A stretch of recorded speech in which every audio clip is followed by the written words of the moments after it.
புலிகள் காப்பகத்திலிருந்து தப்பி வந்த சிறுத்தை நெல்லை குடியிருப்பு வாசிகளை தாக்கியதில் 4 காயமடைந்தனர்.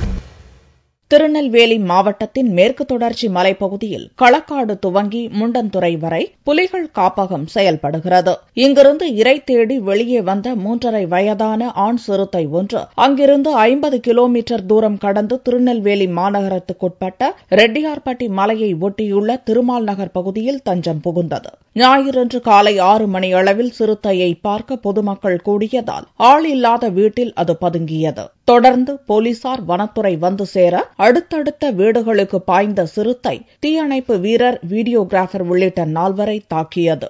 லேசான காயத்துடன் 4 தப்பி பிழைக்க மயக்க மருந்து செலுத்தி சிறுத்தை பிடிக்கப்பட்டது. திருமால் நகர்ல சிறுத்தை இருப்பதாக தகவல் வந்தது. உடனே பொதுமக்கள் தகவல் கொடுத்தாங்க. உடனே வனத்துறை, நமது காவல்துறை, தீயணைப்புத்துறை, நமது மேயர் அவர்கள் எல்லாரும் அங்க போய் இந்த சிறுத்தையை பிடிப்பதற்கான அனைத்து முயற்சிகளையும் மேற்கொண்டோம். இந்த சிறுத்தை பொதுமக்கள் கூட்டம் அதிகமாக கூடியிருந்ததுனால ஆங்காங்கே ஓடி முடிவிலே ஒரு பாத்ரூம் பக்கத்துல போய் பாத்ரூம்குள்ள போயிடுச்சு.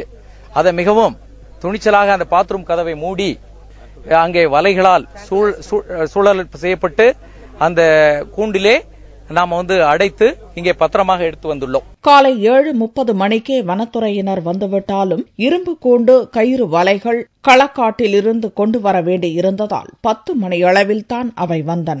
சிக்கிய சிறுத்தையை வனத்துறை அலுவலர்கள் பாதுகாப்போடு முண்டந்துறை புலிகள் காப்பகம் பகுதியில் கொண்டு விட்டனர்.